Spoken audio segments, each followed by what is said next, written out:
Baykenge gelgen ekensin, baştay koyanda munduzum.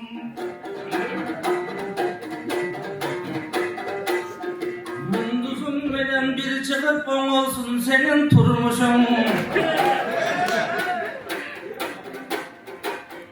Hırların menen arvat sağan razı olsun kırgızın.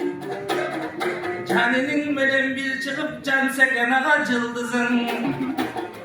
Bağırlar gelecek kanda, senin de cansa gelinim cıldızın.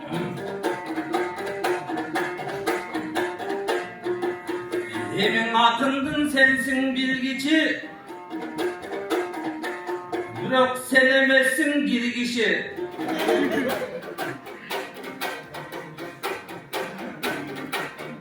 Giremez tevagandın aydık çürek mingişi.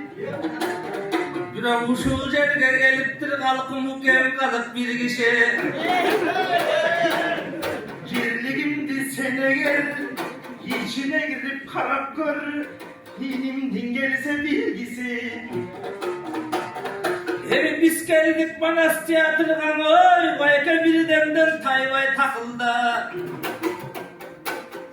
Hagalarımdın aldığında bakıldan inim bakılda.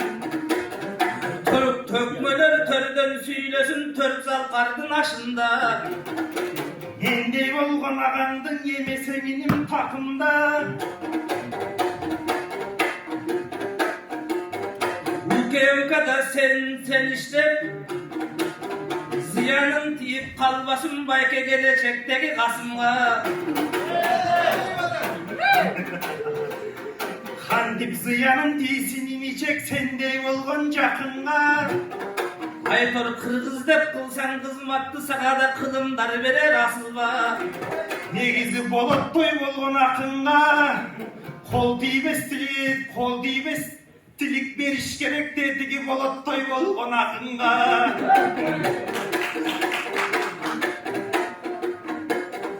Okem oң solu gelsen odarat. Oңдағы келсең одырат, солдағы келсең одырат. Анкенің оң солы білді емес пе тігі болат той болған батырға. Досым менің болатым арылақ еркіндік болсын башында. Ел байке бағыты жоқ сөз айтып башында құтты қачырба. Sen дағы мендей ағалардан боласың жүре бересен жақында. Жаман сөз айтты шев емес, бирок сага жаман сөз айтты шев емес, бирок сага жаман сөз айткан мен емес. Сендей болгон инилер жетигиң агалардан кем емес. Жашың улуу деп сизди сыйлаймын. Бирок жакадан алып чапчудайда байке жашыбыз биздин тең эмес. Götüre vergendey barısın bul Kadırбек bayken жер эмес.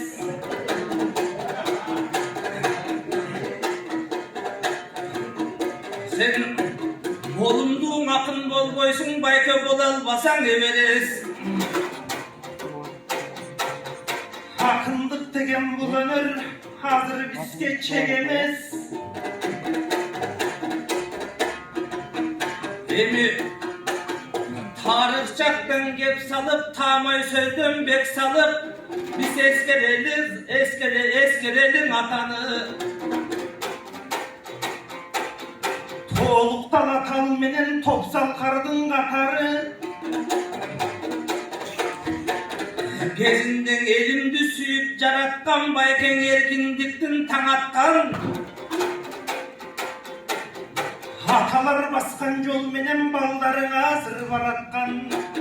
Bирок kıgıbının doğrunda kırgızdı göptör savaşkan. Vakit kıgıbıdan asılgan oruslar ele kamaşkan. Manalı Cusup'tay, Abdükerim Sıdık'tay, Kırandardı jaratıbay, Kudayım kızga toğdoy, Bagaytay. Çok rahmat hanımlar.